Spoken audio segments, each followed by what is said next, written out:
ہمارا گھر کتنا بھی بڑا کیوں نہ ہو، کپڑے کتنے ہی مہنگے اور خوبصورت ہوں، ہم کتنے ہی امیر ہوں، لیکن ہم سب کی قبریں ایک جیسی ہی ہوں گی۔ زندگی میں جو ہم چاہتے ہیں وہ آسانی سے نہیں ملتا، لیکن زندگی کا سچ یہ ہے کہ ہم بھی وہی چاہتے ہیں جو آسان نہیں ہوتا۔ اللہ تمہارے جسموں اور صورتوں کو نہیں دیکھتا، بلکہ وہ تو تمہارے دلوں کو دیکھتا ہے۔ اگر کوئی ہمارے لیے وقت نکالتا ہے یا ہمارے لیے کچھ کرتا ہے تو ہم نے اس کا بھی شکر ادا کرنا ہے۔ شکریہ کا ایک بول بول دینا دوسرے انسان کو یہ باور کرواتا ہے کہ ہمیں اس کی کوشش کا احساس ہے۔ اس دنیا میں سے اگر آپ احساس نکال دیں تو پیچھے 11 رہ جاتا ہے۔ آخر میں دنیا داروں پر اپنے دکھ مت ظاہر کرو، یہ وہاں چوٹ لگاتے ہیں جہاں پہلے ہی زخم ہوتے ہیں۔ رسول اللہ صلی اللہ علیہ وسلم نے فرمایا، سنو، جسم میں ایک ٹکڑا ہے، اگر ٹھیک رہا تو سارا جسم ٹھیک رہا، اگر وہ بگڑ گیا تو سارا جسم بگڑ گیا۔ سنو، وہ دل ہے۔ مایوس وہ ہوتا ہے جو اللہ تعالیٰ کی رحمت پر یقین نہیں کرتا، اور محروم وہ ہوتا ہے جو اللہ تعالیٰ کی نعمتوں کا شکر ادا نہیں کرتا۔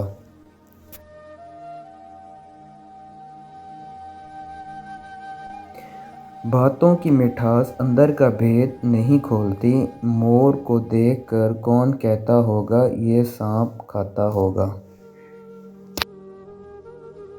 کچھ نیکیاں زندگی میں ایسے بھی ہونی چاہئیں جن کا اللہ کے سوا کوئی گواہ نہ ہو۔ موت کے ہوتے ہوئے انسان میں اتنی اکڑ ہے، ذرا سوچیں اگر موت نہ ہوتی تو کتنے غرور سے بھری ہوتی یہ دنیا۔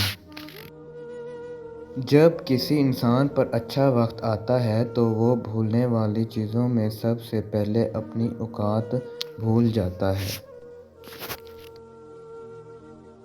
آہستہ آہستہ اس حقیقت کو قبول کرنا کہ زندگی ہمیشہ ہماری مرضی کے مطابق نہیں چلتی، کیونکہ ہوتا وہی ہے جو منظور خدا ہوتا ہے۔ اس لیے اللہ کی رضا میں راضی رہنا سیکھو۔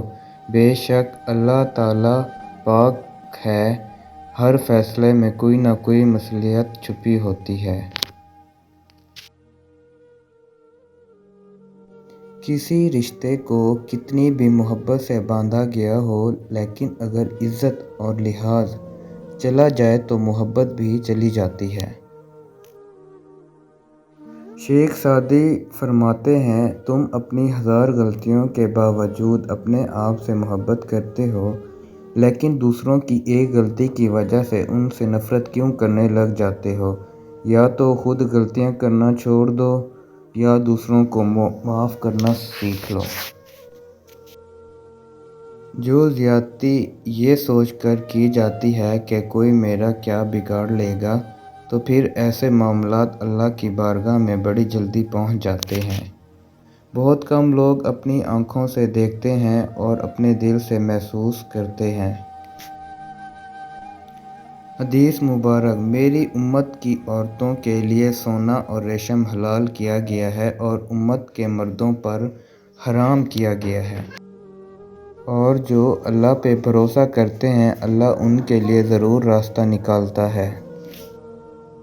جب آنسو نکل آتے ہیں تو ان میں صرف نمک اور پانی نہیں ہوتا، ان میں ماضی کی تکلیفیں، درد، دکھ، اپنوں کے ستم، چاہنے والوں کی بے اعتباری، کبھی نہ لوٹ کر آنے والوں کا غم، وعدوں کی پامالیاں اور نہ جانے کیا کیا احساسات اور جذبات چھپے ہوتے ہیں۔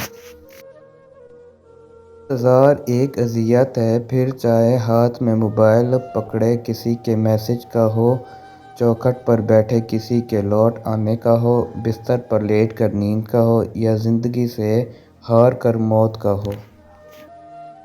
ایمان اور حیا دو ایسے پرندے ہیں، اگر ان میں سے ایک اڑ جائے تو دوسرا خود ہی اڑ جاتا ہے۔ حضرت علی رضی اللہ تعالیٰ عنہ کا فرمان۔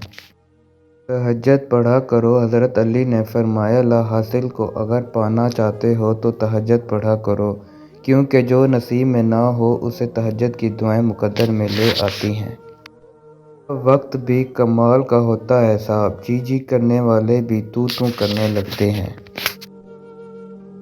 دھوکہ دے کر کوئی نہیں پچھتاتا، کسی کی آہ نسلیں اجاڑ دیتی ہیں۔ درود شریف۔ ہر عبادت کا پتہ نہیں ہوتا کہ وہ قبول ہے یا نہیں، مگر درود شریف ایسی عبادت ہے جو ادا ہوتے ہی قبول ہو جاتی ہے۔ لوگوں کے بدلے ہوئے مزاج ہی تو ہمیں انسان بناتے ہیں، ورنہ تو ہم سمجھ ہی نہ پائیں گے زندگی کتنی مشکل ہے۔ ہجوم کے ساتھ غلط راہ پر چلنے سے بہتر ہے کہ ہدایت کے راستے پر تنہا چل پڑو۔ کبھی یوں ہی بھی رب کا شکر ادا کیا کریں، نہ جانے کتنے خطرات آپ کے پاس آنے سے پہلے پلٹ جاتے ہیں، کتنے دکھ آپ کو چھوڑ کر گزر جاتے ہیں، کتنی خوشیاں بنا مانگے آپ کے قدموں میں رکھ دی جاتی ہیں، اور کتنا سکون آپ کا مقدر بنا دیا جاتا ہے۔ الحمدللہ رب العالمین۔ توکل کے دو مرحلے ہوتے ہیں، ایک وہ جب اس بات کا یقین ہوتا ہے کہ جو مانگا ہے وہ مل جائے گا، اور دوسرا وہ جب اس بات کا یقین ہوتا ہے کہ جو مانگا ہے وہ نہ بھی ملا تو اس میں کوئی نہ کوئی بہتری ضرور ہے، اور جو شخص اللہ پر بھروسہ کرے تو وہ اسے کافی ہے۔ رسول اللہ صلی اللہ علیہ وسلم نے فرمایا، مسلمانوں کے بچے جنت کے ایک پہاڑ میں ہیں، ابراہیم علیہ السلام اور سارہ علیہ السلام ان کی کفالت کر رہے ہیں، یہاں تک کہ قیامت کے دن وہ انہیں ان کے ماں باپ کو واپس کر دیں۔